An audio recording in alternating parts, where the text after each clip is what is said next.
Hello everyone and welcome to another episode of the McGonagall Boxing Podcast. Apologies, it was some weekend and I've definitely lost my voice. But hey ho, we still go.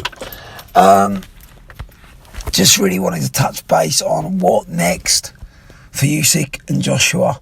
Well, obviously the immediate call is for the rematch. Now, big news here. Because Usyk's going to dig his heels in, and rightly so. He's just beaten Joshua in Joshua's backyard. He beat Bellew the time before that. He beat Chisora the time before that in London. Bellew in Manchester. He won all his cruiserweight titles in his own backyard. You know, he beat Glowacki, Hunter, all these people in their own backyard. He deserves immense credit. He deserves a huge homecoming in Ukraine. And Hearn saying isn't very pleasant, isn't that? Have you seen Ukraine stadiums? Trust me, when they want to, which they will do now for King Usyk, they'll host a fantastic stadium, a fantastic night. He deserves that. But the smart money, especially if it's in February, March time, it's going to be too cold for the UK. Cardiff's not a great venue for transportation, hotels. Is they going to go somewhere warm? Probably Dubai, where the big money is. That's where Hearn, I think, is going to look to make the rematch, especially as Joshua won his rematch in Dubai against Ruiz. But it'll be very interesting. A lot of negotiating, and Usyk's team with Krashev aren't stupid, and they dig their heels in. But they've had smooth runnings of Hearn so far, but this could be a stumbling block. We shall see. But listen, Usyk doesn't need to do anything different, really, does he? It was a pitch-perfect fight. He just needs to maintain his weight, maintain his focus, train hard for the rematch, and it's advantage Usyk. Whereas Joshua needs to overhaul everything.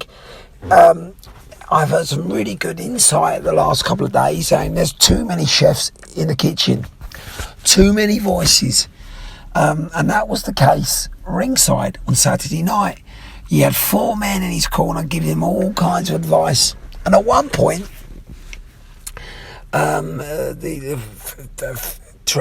Joshua's physio / trainer / cut man, Joshua's pushing them away because he's not even on the end swell. He's not even doing the eyes properly. He's hurting Joshua.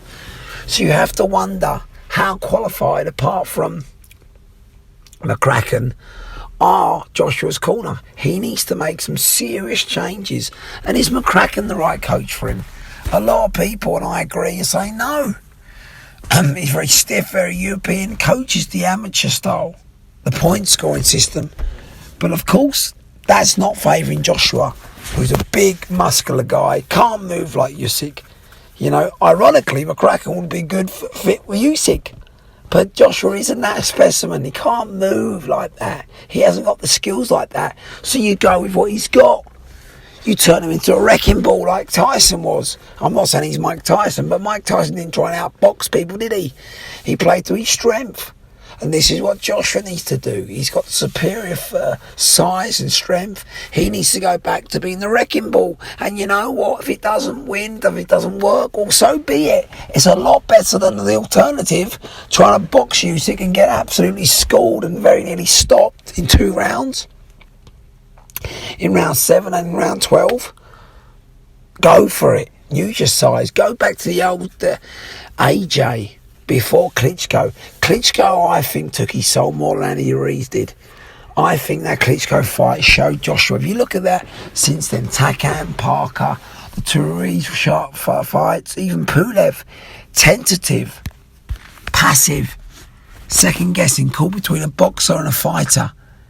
Because Klitschko showed flaws in Joshua, in his chin, in his stamina. And this is the thing. I don't think he's been the same since. But he needs to go back to the old Joshua because this new Joshua is not working. And that's simple as that. He hasn't had a really good performance, really. Pulev, you'd say, was probably his best performance. But even that was, at times in the mid-rounds, some shaky moments. And that was against a 40-year-old washed-up Pulev who hadn't fought in nearly 2 years. Usyk's a different kettle of fish. And let's be honest, Andy Ruiz didn't train a lick hardly for that rematch. So Joshua got fortunate in many ways. Although he made changes, credit to him, he adapted his style, he's going to need to do the same against Usyk. He needs to go back, put on a little bit more weight. I'm not saying he goes to 18.5 stone because he'll gas badly, but I'd like to see him on the upper 17 stones rather than the lower. I'd like to see him fight more aggressive, let his hands go, throw that right hand, go to the body, lean on Usyk, get in his face, like Joshua did. But Joshua can do a better version than Joshua done because he's a better fighter. But it's madness. Couldn't believe he was standing off him trying to outbox Usyk. I mean, what was he doing? That big change needs to be made in the corner. McCracken needs to own that as well. He needs to, get rid of everyone else. He needs to be the sole voice, the sole leader. And then if he's saying that advice, then he needs to go, because that was tactically flawed on Saturday night. And I think Joshua's starting to come round to that now. Sometimes you got to swallow your ego. Leonard did against Hagler, and he did against Duran in the rematch. Great fighters, accept and adapt. There's no way Leonard was going to win in a slugfest against Hagler, so he didn't try. And he adapted in his tactics against Duran in the rematch because he went toe-to-toe in the first fight and lost. And this is what Joshua needs to do. He's a good fighter, but if he wants to be great, he's got to learn to adapt, like Usyk can, like Lomachenko can, like Floyd Mayweather did. These fighters are great because they adapt and they overcome. That's what Joshua needs to do. But he needs to he needs to take a long rest, regroup, recover. Don't fight Usyk in 2-3 months. I'll delay as much as possible. Yes, I accept it's got to be the next fight, because I agree once with Hearn that, if he doesn't take this fight, then he's out the loop, isn't he? And at 31, 32 nearly, he's got to get back in that world title hunt as soon as possible. But delay it for as long as possible. 6 months, work on your skills, work on your tactics, work on being the old AJ, because the new AJ is not working. As for Usyk, he's perfect as he is. He just needs to maintain his focus. And if he does, personally, the money's on him to win the rematch. The skill, ultimately, is far, far superior. But Joshua can make it a rougher, tougher fight. He can make it a brawl. And he can at least pose Usyk some serious questions. Because on Saturday night, he was simply outclassed.